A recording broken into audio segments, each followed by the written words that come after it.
हरे Krishna everyone. हम सुबह की क्लास में श्री रूप गोस्वामी जी द्वारा विरचित भक्ति रसामृत सिंधु को पढ़ने का प्रयास कर रहे हैं। इसके तात्पर्य और अनुवाद श्रील प्रभुपाद ने दिया है। हमने बहुत दिनों से मॉर्निंग की क्लास नहीं लगा पाए क्योंकि I was out of station. तो मैं थोड़ा सा रिवाइज कर देती हूँ कि हम लोग क्या पढ़ रहे थे। तो भक्ति रसामृत सिंधु, जैसे कि नाम ही बताता है, भक्ति के अमृत का सिंधु है। अमृत का सागर है, भक्ति के अमृत का महासागर है। इसमें हमने पहले इसकी भूमिका पढ़ी, फिर हम इसके फर्स्ट चैप्टर पे आए। फर्स्ट चैप्टर का नाम है शुद्ध भक्ति के लक्षण। तो शुद्ध भक्ति के 6 लक्षण हैं। लक्षण विशेषताएं कह सकते हैं, करेक्टरिस्टिक्स कह सकते हैं शुद्ध भक्ति की। क्या क्या है कि शुद्ध भक्ति समस्त प्रकार के जो भौतिक क्लेश हैं, जो चीजें आपको कष्ट देती हैं, उनसे तत्काल राहत देती है। इमीडिएटली आपको जितने भी भौतिक कष्ट हैं उनसे मुक्ति दे देती है। इसको क्लेश घनी कहते हैं कि सब प्रकार के क्लेशों से व्यक्ति मुक्त हो जाता है। दूसरा लक्षण है कि शुद्ध भक्ति कल्याण का शुभारंभ करने वाली है, कि अगर कोई शुद्ध भक्ति करता है तो उसका मंगल होना शुरू हो जाता है, उसका कल्याण होना शुरू हो जाता है। तीसरा लक्षण था कि शुद्ध भक्ति अपने आप ही दिव्य आनंद देती है। हम लोग संसार की चीजों में आनंद ढूंढते हैं ना, घर गाड़ी बंगला खाने पीने में, लेकिन शुद्ध भक्ति अपने आप आपको आनंदित कर देती है। चौथा है शुद्ध भक्ति विरले ही प्राप्त होती है। तो ऐसा नहीं कि शुद्ध भक्ति हर एक को प्राप्त हो जाएगी, नहीं मिलती। क्यों? क्योंकि अगर भगवान शुद्ध भक्ति किसी को दे देंगे तो भगवान ऐसे व्यक्ति के दास बन जाते हैं। तो शुद्ध भक्ति विरले ही किसी को मिलती है। पांचवा लक्षण है कि जिसको शुद्ध भक्ति मिल जाती है उसको मुक्ति भी अच्छी नहीं लगती। लोग क्यों भक्ति करते हैं? लोग कहते हैं कि संसार के झंझट से मुक्त हो जाएं, जन्म मृत्यु के चक्कर से मुक्त हो जाएं। लेकिन जो शुद्ध भक्ति करते हैं उनको मुक्ति कुछ नहीं लगती। वो कहते हैं भगवान की सेवा चाहिए, भले ही कितने ही जन्म क्यों ना लेने पड़ जाए, मुक्ति की कोई उनके मन में इच्छा नहीं होती। और आखिरी लक्षण है, 6वां लक्षण, कि शुद्ध भक्ति कृष्ण को आकर्षित करती है। कृष्ण शब्द का अर्थ है जो सबको आकर्षित कर ले, सबको मोहित कर ले, सबको अट्रैक्ट कर ले। लेकिन जो भगवान को भी अट्रैक्ट करता है वो क्या है? वो है शुद्ध भक्ति। ये शुद्ध भक्ति के 6 लक्षण हैं। इनमें से हम लोगों ने भौतिक क्लेश से राहत कि हमने बताया ना फर्स्ट लक्षण में कि शुद्ध भक्ति सब प्रकार के भौतिक क्लेशों से तत्काल राहत देती है। इसकी हमने चर्चा कर ली है। इसमें क्या बताया गया था कि हमें कष्ट इसलिए होते हैं क्योंकि हमने पिछले जन्म में कोई ना कोई पाप किए हैं, या इस जन्म में हम पाप कर रहे हैं, और उन पापों से मुक्ति हमें मिल नहीं सकती। लेकिन अगर आप शुद्ध भक्ति करेंगे तो शुद्ध भक्ति जो आपने पिछले जन्म में पाप किए, इस जन्म में पाप कर रहे हैं, उन सब प्रकार के पापों को इस प्रकार नष्ट कर देती है जैसे बहुत बड़ा रुई का एक पहाड़ हो और एक चिंगारी उसको नष्ट कर देती है। इसी प्रकार शुद्ध भक्ति अनेकानेक जन्मों से जो हमने पाप किए हैं उनके प्रभाव को नष्ट कर देती है। इसलिए हम लोग क्लेशों से मुक्त हो जाते हैं। इस मतलब मैं इसका क्रक्स बता रही हूँ क्योंकि डिटेल में तो हमने बहुत इसके ऊपर चर्चा कर ली है। फिर हम लोगों ने सेकंड पॉइंट किया था कि शुद्ध भक्ति से सबका कल्याण होता है, कल्याण का शुभारंभ करने वाली है। अब बहुत सारे लोग शांति बनाए रखने के लिए अलग अलग प्रयास कर रहे हैं कि देशों में शांति बनी रहे, राज्यों में शांति बनी रहे, परिवार में शांति बनी रहे, लेकिन शांति बनी नहीं रहती। क्यों? क्योंकि शांति तब तक नहीं आएगी जब तक हम भगवान की भक्ति शुरू नहीं करेंगे। तो जो भगवान की भक्ति शुरू करता है उसके जो दुर्गुण हैं वो अपने आप ही खत्म होने शुरू हो जाते हैं और सद्गुणों का विकास होता है। तो उस व्यक्ति का कल्याण होना शुरू हो जाता है। तो शुद्ध भक्ति से अगर किसी ने देश में, राष्ट्र में, समाज में शांति स्थापित करनी है, शांति से ही कल्याण होगा, तो उसके लिए जरूरी है कि शांति बनाए रखने के लिए कोई प्लानिंग मत करें, योजनाएं मत बनाएं, उसके लिए भक्ति शुरू करें। उससे सबका कल्याण होगा। ना सिर्फ आपका कल्याण होगा, आपके परिवार वालों का भी कल्याण होगा, आपके गली मोहल्ले का भी कल्याण होगा, राज्य का भी होगा, राष्ट्र का भी होगा, देश का भी कल्याण होगा। फिर था कि शुद्ध भक्ति समस्त प्रकार के सुखों को प्रदान करने वाली है, दिव्य आनंद को देती है। तो इस पॉइंट पे हमने ये पढ़ा कि रूप गोस्वामी जी तीन प्रकार के सुख बताते हैं। सुखों को तीन कैटेगरीज में डिवाइड करते हैं। एक तो भौतिक भोगों से सुख मिलते हैं, जो किसी ने नई गाड़ी ले ली उसको सुख मिला, कुछ अच्छा खा लिया सुख मिला, अच्छा पहन लिया, नई ड्रेस पहन ली सुख मिला, और किसी ने, आपके परिवार के सदस्य ने आपको मान इज्जत दे दिया, सुख मिला। सेकंड है निराकार में लीन हो जाने का सुख। हम कहते हैं ना ज्योति में ज्योत मिल जाएगी, कुछ लोग ऐसा बोलते हैं। तो भगवान के शरीर से निकलने वाली किरणों में लीन हो जाने का सुख। तीसरा सुख है कृष्णा कॉन्शियसनेस से, भगवान की भक्ति से मिलने वाला सुख। तो इन तीनों प्रकार के सुखों में जो पहला सुख है वो परमानेंट नहीं है, वो टेम्परेरी है। आपने रसगुल्ला खाया, आपको अभी अच्छा लगेगा, लेकिन 2 घंटे बाद आपको वो सुख खत्म हो जाएगा। 2 घंटे बाद क्या, जैसे ही रसगुल्ला जीभ से नीचे उतरा, सुख खत्म। आपने गाड़ी ली, 1-2 महीने अच्छा लगेगा, फिर उस गाड़ी के लोन की किस्तें सामने आएंगी, आपको पिंच करेंगी वो। स्टार्टिंग स्टार्टिंग में नई गाड़ी में किसी को स्क्रैच पड़ जाए, उसको कितना दुख होता है, बाद में बहुत सारे स्क्रैचेस पड़ जाते हैं, दुख नहीं होता है ना। ये जो भौतिक भोगों से सुख मिलते हैं वो क्षणिक हैं, वो टेम्परेरी हैं, परमानेंट नहीं है, ज्यादा देर टिकते नहीं है। और मृत्यु के बाद सारे खत्म हो जाएंगे, मृत्यु के बाद साथ में ये भोग नहीं जाएंगे। तो ये सुख कोई अच्छा सुख नहीं है। दूसरा, निराकार में लीन होने का सुख भी अच्छा नहीं है। क्यों? क्योंकि आत्मा की जो स्वाभाविक प्रवृत्ति है, उसकी आदत है, वो है काम करने की। और जब आत्मा रोशनी बन जाएगी, ज्योति बन के भगवान की किरणों में मिल जाएगी, तो वो भगवान की सेवा कैसे करेगी? तो आत्मा को हम उसके स्वभाव से अलग नहीं कर सकते। इसलिए निराकार में भी अगर आपको बोलेंगे, अभी आप कथा सुन रहे हो, आपको बोले कल को आप ज्योति बन जाओगे, तो ज्योति थोड़ी ना कथा सुनेगी। तो निराकार में लीन होने का सुख भी कोई अ, बहुत अच्छा सुख नहीं है। लेकिन जो भगवान की सेवा में खुश आता है, भगवान की कथा सुनने में, भगवान का नाम जपने में जो सुख आता है, वो परमानेंट भी है, वो मृत्यु के बाद भी साथ में रहेगा, और वो कभी खत्म नहीं होने वाला।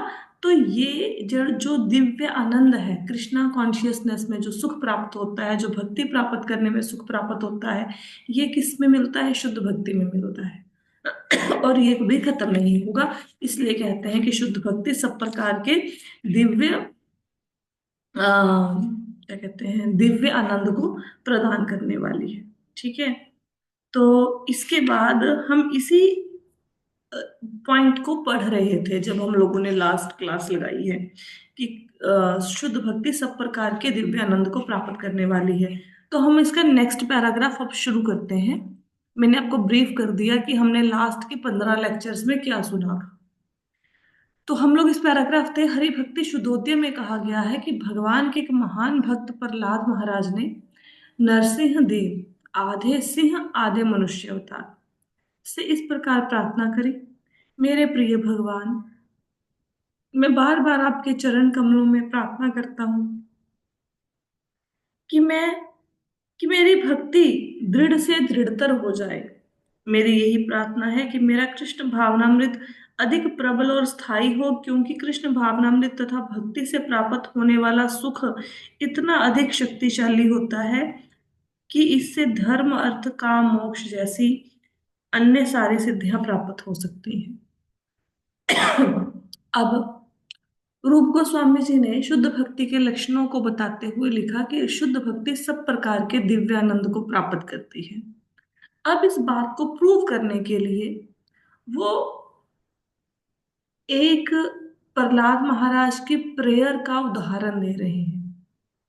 जब नरसिंह देव प्रहलाद महाराज के सामने प्रकट हुए, तो प्रहलाद महाराज ने जब उनकी स्तुति करी, प्रार्थना करी, तो उन्होंने क्या कहा? उन्होंने कहा कि भगवान, मुझे आपसे कोई और वरदान नहीं चाहिए। मैं आपसे क्या वरदान मांगता हूँ, क्या प्रार्थना करता हूँ कि मेरे मन में आपकी भक्ति डेली बढ़ती रहे, दृढ़ से दृढ़तर होती जाए, रोज मजबूत होती जाए, रोज और अधिक बढ़ती जाए आपकी भक्ति। हम्म? जो मेरा आप में प्रेम है, ये स्थिर हो जाए। ऐसा नहीं कि आज मैं आपसे प्रेम करता हूं, कल नहीं करता, स्थिर हो जाए, बिल्कुल अटल मेरा आपसे प्रेम हो जाए। क्यों क्यों ऐसा मांग रहे हैं? कहते कि जो खुशी, जो आनंद भक्ति से प्राप्त होता है, वो धर्म अर्थ काम मोक्ष से नहीं प्राप्त हो सकता। ना धन कमाने में वो सुख है, ना इच्छाओं की पूर्ति में वो सुख है, ना मोक्ष में वो सुख है, ना कर्म कांडों का पालन करने में वो सुख है, जो कि भक्ति में सुख मिलता है। तो इसलिए प्रहलाद महाराज ने नरसिंह देव से क्या मांगा कि मेरी आपके अंदर भक्ति जो है वो बढ़ती रहे, बढ़ती रहे, वो कभी कम ना हो। आगे कहते हैं, वास्तव में एक शुद्ध भक्त इनमें से किसी भी सिद्धि की आकांक्षा नहीं करता, क्योंकि कृष्ण चेतना में भक्ति सेवा से प्राप्त सुख इतना दिव्य और इतना असीमित है कि कोई भी अन्य इस सुख की तुलना नहीं कर सकता। ऐसा कहा जाता है कि कृष्ण चेतना में सुख की एक बूंद भी किसी अन्य कार्यकलाप से प्राप्त सुख के सागर की तुलना से परे है। इस प्रकार कोई भी व्यक्ति जिसने थोड़ी मात्रा में भी शुद्ध भक्ति विकसित कर ली है, वह धार्मिकता, आर्थिक विकास, इंद्रिय तृप्ति और मुक्ति से प्राप्त अन्य सभी प्रकार के सुखों को बहुत आसानी से त्याग सकता है। तो इसमें यह बताया गया है कि जो शुद्ध भक्त होता है वो किसी प्रकार की सिद्धि नहीं प्राप्त करना चाहता। बहुत सारे योगी भक्ति करते हैं, लेकिन क्यों करते हैं? क्योंकि उनको सिद्धियां चाहिए। सिद्धियां हमने पिछले जो 15वां सेशन है भक्ति रसामृत सिंधु को उसमें पढ़ी है। सिद्धियां क्या होती हैं? बहुत छोटा हो जाना, जैसे हनुमान जी बहुत छोटे से बन के लंका में प्रवेश कर गए। बड़े से बड़ा बन जाना, जैसे हनुमान जी ने जब संजीवनी बूटी को लाने के लिए पर्वत को उठाया तो पर्वत से भी विशाल बन गए। हम्म? पानी पे चल लेना, हवा में उड़ लेना, ये सारी सिद्धियां हैं। तो योगी इसलिए भक्ति करते हैं कि उनको ये सिद्धियां मिल जाए, लेकिन शुद्ध भक्त कोई सिद्धि प्राप्त नहीं कर सकता।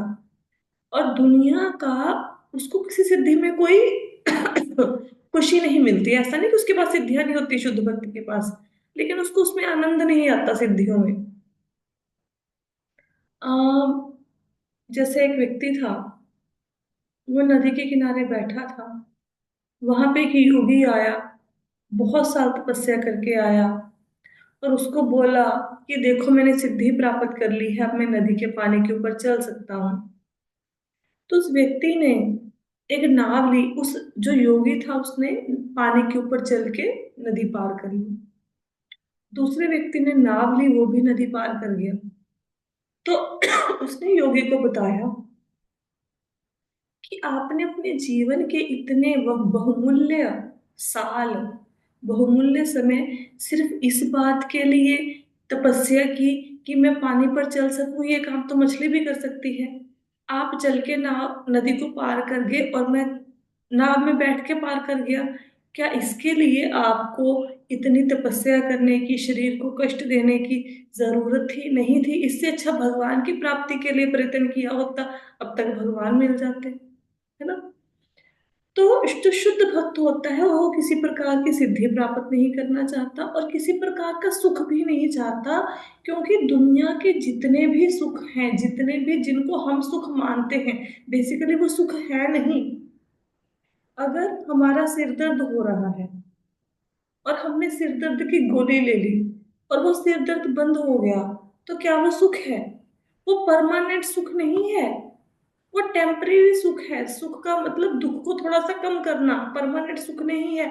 क्योंकि 10 दिन के बाद फिर से सिर दर्द होगा, फिर से आप गोली खाएंगे, फिर से सिर दर्द ठीक हो जाएगा। ऐसा ही चलेगा। मेरा गला खराब रहता है, मोस्टली खराब रहता है, दवाई खाई गला ठीक हुआ, जब तक 15-20 दिन में, महीने में, 2 महीने में गला ठीक हुआ, फिर से खराब हो जाता है। फिर से दवाई खाई, फिर से उसको ठीक किया। तो ये सुख नहीं है।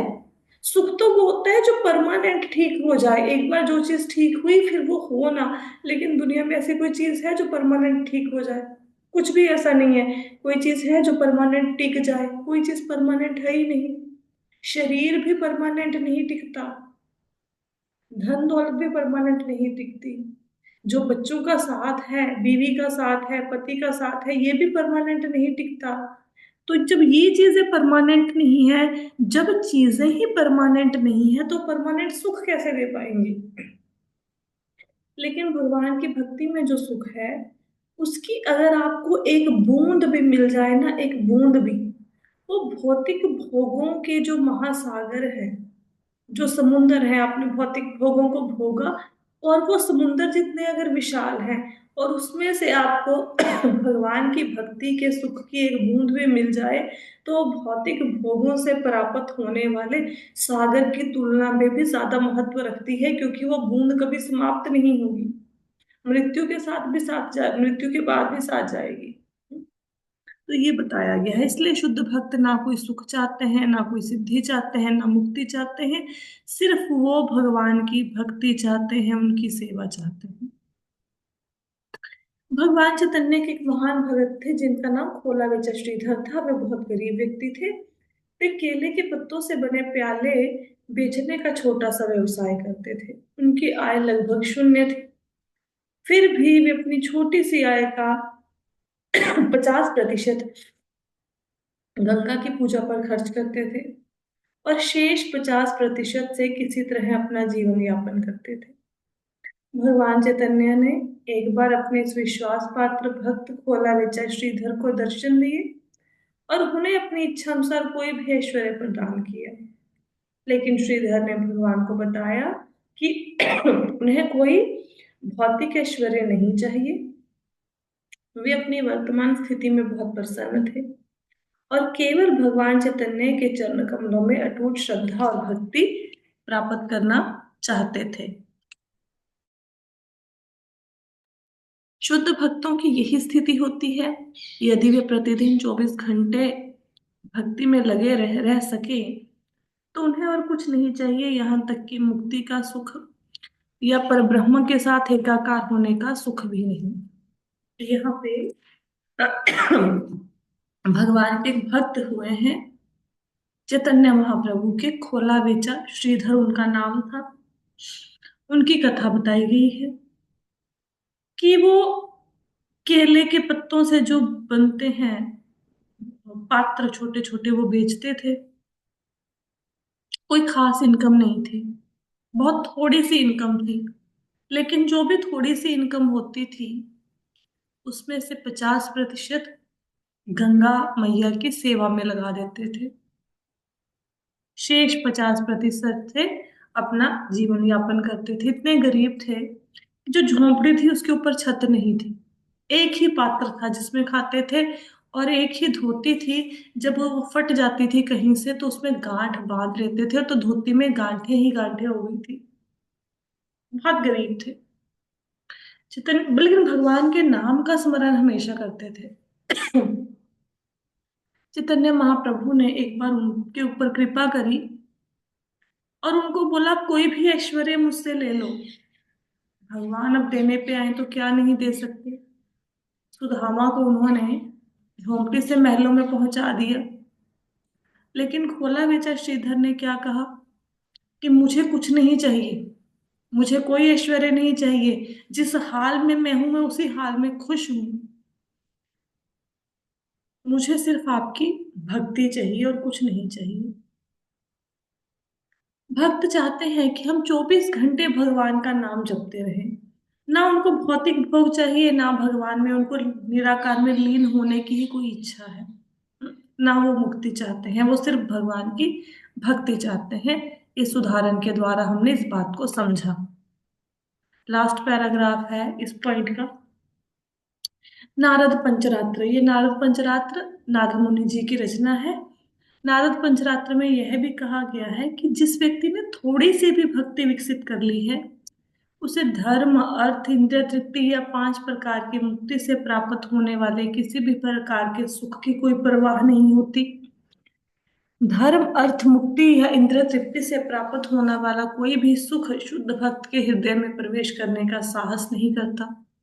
कहा गया है, जिस प्रकार रानी के सेवक और दासियां रानी का आदर नमस्कार करते हुए अनुसरण करते हैं, उसी प्रकार धर्म, अर्थ, काम, मोक्ष के सुख भगवान की भक्ति के पीछे पीछे चलते हैं। दूसरे शब्दों में, शुद्ध भक्त को किसी भी स्रोत से प्राप्त होने वाले सुख की कमी नहीं होती। वह कृष्ण की सेवा के अतिरिक्त तो और कुछ नहीं चाहता। किंतु यदि उसकी कोई अन्य इच्छा भी हो तो भी भगवान भक्त के मांगे बिना उसे पूरी कर देते हैं।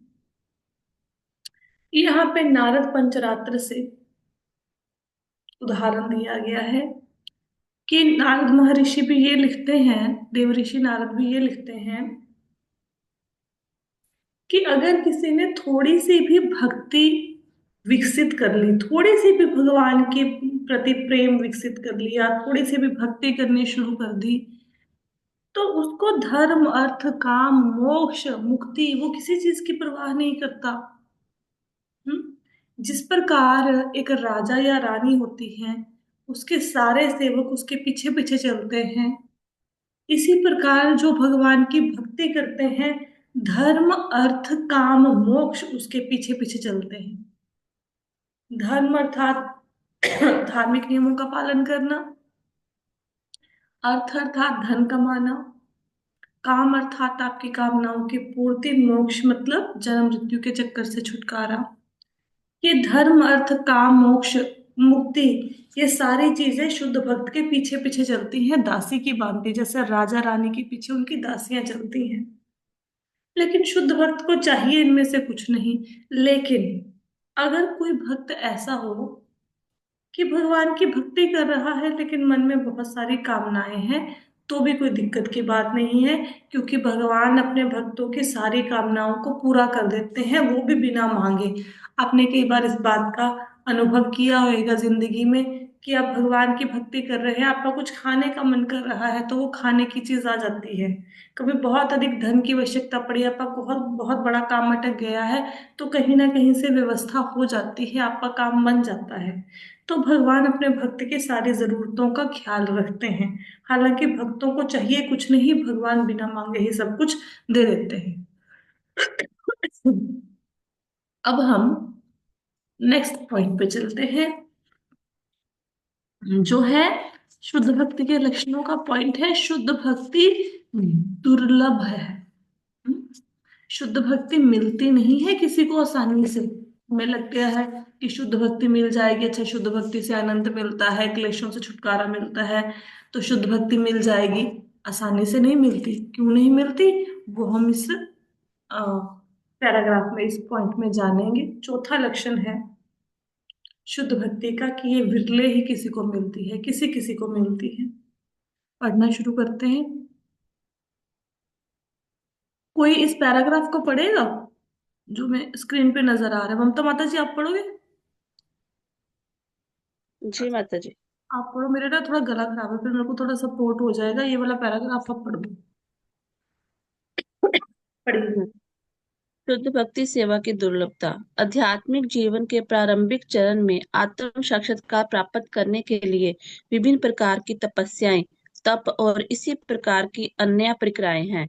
हालांकि यदि इन प्रक्रियाओं का पालन करने वाला व्यक्ति किसी भी भौतिक इच्छा से रहित भी हो, तो भी वह भक्ति प्राप्त नहीं कर सकता। और अकेले ही भक्ति प्राप्त करने की कांक्षा करना भी बहुत आशाजनक नहीं है, क्योंकि कृष्ण किसी को भी भक्ति प्रदान करने के लिए सहमत नहीं है। कृष्ण किसी व्यक्ति को आसानी से भौतिक सुख या मुक्ति भी प्रदान कर सकते हैं, लेकिन वे किसी व्यक्ति को अपनी भक्ति से संलग्न करने के लिए बहुत आसानी से सहमत नहीं होते हैं। वास्तव में भक्ति केवल शुद्ध भक्त की कृपा से ही प्राप्त की जा सकती है। चैतन्य चरितमृत मध्य 19.151 में कहा गया है, आध्यात्मिक गुरु की कृपा से जो एक शुद्ध भक्त है और कृष्ण की कृपा से व्यक्ति भक्ति सेवा के स्तर को प्राप्त कर सकता है। कोई दूसरा रास्ता नहीं है। ठीक है, धन्यवाद माता जी। इसमें क्या बताया गया है इस पैराग्राफ में कि अगर किसी ने आध्यात्मिक जीवन शुरू करना है, जैसे किसी को भक्ति का कुछ पता नहीं है, वो नया नया भक्त बना, ठीक है, तो स्टार्टिंग में क्या होगा कि उसको तपस्याएं करनी पड़ेंगी, है ना। तपस्याएं का मतलब क्या होता है, जैसे कोई व्रत का पालन करना, नियम का पालन करना, वो सब करने पड़ेंगे, है ना। अच्छा, जरूरी नहीं कि कोई व्यक्ति भक्ति में आया, उसने व्रत का पालन किया, नियम का पालन किया, तपस्याएं करी, सब कुछ किया, उसके मन में भौतिक भोगों को भोगने की इच्छा ना हो। जरूरी नहीं है ऐसा हो। जैसे कोई नया नया भक्त बना है, उसको बोलो कि भाई ये तुमने व्रत रखना है, वो बोलेगा मैं व्रत रख लूंगा। लेकिन उसको बोले कि मन में से सारी इच्छाओं को खत्म कर दो, अच्छा पहनने की इच्छा, अच्छा खाने की इच्छा, सब कुछ खत्म कर दो, ये तो पॉसिबल नहीं है उसके लिए, है ना। जैसे कोई भक्ति में आता है तो उसको बोलते हैं कि भाई चलो ऐसा करो, अनियन गार्लिक छोड़ दो, तो लोग अनियन गार्लिक ही नहीं छोड़ पाते, है ना। तो भक्ति में आके नियमों का पालन करना इजी नहीं है। अच्छा, नियमों का पालन करने के बाद भी दूसरी स्टेज होती है कि भौतिक इच्छाओं से मुक्ति, कोई इच्छा नहीं होनी चाहिए। ये भी जरूरी नहीं कि कोई व्यक्ति के अंदर भौतिक इच्छाएं खत्म हो जाएं, इच्छाएं तो होती हैं, कुछ ना कुछ इच्छाएं तो होती हैं। एक बार जाओ मार्केट में, आप देखो कैसे इच्छाएं जागृत होती हैं, भाग भाग के सामान खरीदते हैं हम, है ना। मार्केट जाके खाने के लिए कोई चीज आ जाए सामने अच्छी, कैसे भाग के पड़ते हैं, धन के पीछे पागल हुए रहते हैं। तो जो व्यक्ति भक्त बना है, सबसे पहले तो वो तपस्या करेगा, नियम का पालन करेगा, भौतिक इच्छाओं को खत्म करेगा। अच्छा, कोई व्यक्ति बोले कि मैं नियम का पालन भी कर रहा हूँ, तपस्या भी कर रहा हूँ, और इसके साथ साथ मेरे मन में कोई इच्छा भी नहीं है, फिर भी उसको शुद्ध भक्ति नहीं मिलती। इच्छाएं भी नहीं है, नियमों का पालन भी कर रहा है, कोई व्यक्ति कहे मैं शुद्ध भक्ति को प्राप्त कर लूंगा ना, तब भी नहीं मिलती। क्योंकि भगवान कृष्ण किसी को शुद्ध भक्ति देते ही नहीं है। मुक्ति दे देंगे, घर गाड़ी बंगला मांगो दे देंगे, कोई आपको और कोई मन में इच्छा पूरी कर देंगे, शुद्ध भक्ति नहीं देंगे। फिर आप सोचोगे कि माता जी अगर मिल ही नहीं सकती, फिर पढ़ क्यों रहे हैं इतना, जो भगवान देना ही नहीं चाहते, फिर पढ़ क्यों रहे हैं इतना कुछ हम। तो शुद्ध भक्ति मिल सकती है, कैसे मिलेगी? अगर गुरु की कृपा हो जाए, जाए शुद्ध भक्त की कृपा हो जाए, कृष्ण भगवान की कृपा हो जाए, तो शुद्ध भक्ति मिल जाएगी भक्तों की कृपा से। और कोई रास्ता नहीं है। मैं बोलूं आज मैं 16 माला करती हूँ, कल से मैं 64 माला करनी शुरू कर दूंगी, मेरे को शुद्ध भक्ति मिल जाएगी, मन में कोई इच्छा नहीं रखूंगी, नहीं मिलेगी शुद्ध भक्ति। जब गुरु की कृपा होगी, भक्तों की कृपा होगी, तब जाके शुद्ध भक्ति मिलेगी। ऐसे नहीं मिलती है। जैसे आप कहीं किसी सरकारी डिपार्टमेंट में जाओ, तो सरकारी डिपार्टमेंट जाओ, आप देखोगे आप पे काम नहीं होंगे, आसानी से नहीं होंगे। फिर आप किसी की सिफारिश लगवा के जाओ कि मेरे को उस बंदे ने भेजा है जी, फिर अफसर आपकी बात सुनेगा, आपको बिठाएगा, आपका काम हो जाएगा, है ना। तो किसी ने सिफारिश की तो काम हो जाता है। उसी प्रकार गुरु, जो शुद्ध भक्त होते हैं, वो भगवान कृष्ण को रेकमेंड करेंगे कि इनको अपनी भक्ति प्रदान करें। जब उनकी तरफ से रिकमेंडेशन जाएगी, उनकी तरफ से आपकी सिफारिश जाएगी, तो जाके शुद्ध भक्ति मिलेगी। इसलिए भक्तों का संग बहुत जरूरी है। किस भक्तों का? जो मंदिर में आके आपके साथ घर गृहस्थी की बातें करें, उन भक्तों का संग जरूरी है? नहीं। जो शुद्ध भक्त है उनका संग जरूरी है। अगर किसी को शुद्ध भक्त का संग मिल गया ना, जैसे नारद मुनि को मिला था संतों का संग, और वो देव ऋषि नारद बन गए। तो अगर किसी को शुद्ध भक्त का संग मिल गया, तो उनकी कृपा से शुद्ध भक्ति प्राप्त हो सकती है, गुरु की कृपा से मिल सकती है। अदरवाइज कोई और अन्य रास्ता नहीं है, इसीलिए गुरु धारण करना जरूरी होता है।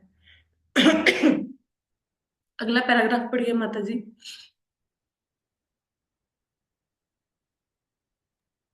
भक्ति सेवा की दुर्लभता की पुष्टि तंत्र शास्त्र में की गई है, जहाँ भगवान शिव सती से कहते हैं, मेरी प्रिय सती, यदि कोई बहुत अच्छा दार्शनिक है जो ज्ञान की विभिन्न प्रक्रियाओं का विश्लेषण करता है, तो वह भौतिक उलझनों से मुक्ति प्राप्त कर सकता है। वेदों में बताए गए अनुष्ठानिक बलिदानों के प्रदर्शन से व्यक्ति को पवित्र गतिविधियों के स्तर तक ऊपर उठाया जा सकता है, और इस तरह वह जीवन के भौतिक सुखों का भरपूर आनंद ले सकता है।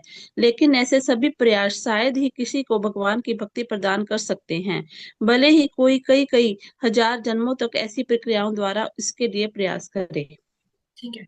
इसमें बताया गया है, एक तंत्र शास्त्र है जिसमें भगवान भोलेनाथ सती माता को बताते हैं, क्या बताते हैं? सेम बात जो कि हमने ऊपर के पैराग्राफ में पढ़ी है, कि जैसे किसी व्यक्ति को बहुत ज्यादा ज्ञान हो गया, ठीक है, अब वो जन्म मृत्यु के चक्कर से तो छुटकारा पा सकता है, या वेदों में अलग अलग प्रकार के जो कर्म कांड लिखे हैं कि इस यज्ञ को कर लो, अगर किसी को संतान चाहिए ये यज्ञ कर लो, किसी को अच्छी विद्या चाहिए ये यज्ञ कर लो, किसी को अच्छा राजा बनना है ये यज्ञ कर लो। ये सारे काम करके, ज्ञान प्राप्त करके, या वेदों में जो कर्म कांड लिखे हुए हैं वो सारे काम करने से क्या होता है कि मनुष्य को भौतिक भोग तो मिल जाएंगे, हो सकता है उसको मुक्ति भी मिल जाए जन्म मृत्यु के चक्कर से, लेकिन ज्ञान अर्जित करने से और वेदों में बताए गए कर्म कांडों को करने से भौतिक भोग मिल सकते हैं, मुक्ति भी मिल सकती है, लेकिन शुद्ध भक्ति फिर भी नहीं मिलेगी। चाहे हजारों जन्मों तक ज्ञान प्राप्त करता रहे, हजारों जन्मों तक वेदों में वर्णित कर्म कांडों को करता रहे, शुद्ध भक्ति फिर भी नहीं मिलेगी। कैसे मिलेगी? गुरु की कृपा, भक्तों की कृपा, कृष्ण कृपा, और कोई हल नहीं है। कोई व्यक्ति कहे मैं यज्ञ कर देता हूँ सो मेरे को भक्ति मिल जाए, ना, नहीं मिलेगी। एक पैराग्राफ और कर लेते हैं बस, फिर हम यहाँ पे विश्राम लेंगे। ये तो छोटा सा ही मैं पढ़ देती हूँ। श्रीमद् भागवतम में प्रहलाद महाराज ने भी इसकी पुष्टि की है कि केवल व्यक्तिगत प्रयासों से या उच्च अधिकारी के निर्देशों से व्यक्ति भक्ति सेवा के स्तर तक नहीं पहुंच सकता। व्यक्ति को शुद्ध भक्त के चरणों की धूल से आशीर्वाद प्राप्त करना चाहिए, जो भौतिक इच्छाओं के कलमश से पूरी तरह मुक्त हो। तो यहाँ पे श्रीमद् भागवतम से उदाहरण लिया गया है कि प्रहलाद महाराज भी इस बात को कहते हैं कि कोई व्यक्ति सिर्फ अपने इंडिविजुअल प्रयासों से, अपने खुद के दम पर शुद्ध भक्ति प्राप्त नहीं कर सकता, जब तक कि वो शुद्ध भक्तों के चरण कमलों की धूल नहीं ग्रहण करता। मतलब जब तक शुद्ध भक्तों की कृपा नहीं होगी, शुद्ध भक्ति नहीं मिलेगी। ठीक है, अगला पैराग्राफ छोटा सा है लेकिन हमारा समय होने वाला है, अभी कंप्लीट नहीं हो पाएगा। कल हम इस चैप्टर को कंप्लीट करने की कोशिश करते हैं। ठीक है, किसी को भी प्रश्न है तो बता दो, यहां तक कुछ नहीं समझ आया? हो गया? ठीक है, तो कल से ये क्लास रेगुलर लगेगी। अगर कोई बहुत ज्यादा मुझे जरूरी काम हुआ तो मैं ग्रुप में मैसेज डाल के आपको बता दूंगी। अब आप भी इस क्लास में रेगुलर हो जाओ ताकि हम अपना इस ग्रंथ भक्ति रसामृत सिंधु को पूरा कर सके। आज की कक्षा को यहीं पे विश्राम देते हैं। हरे कृष्ण।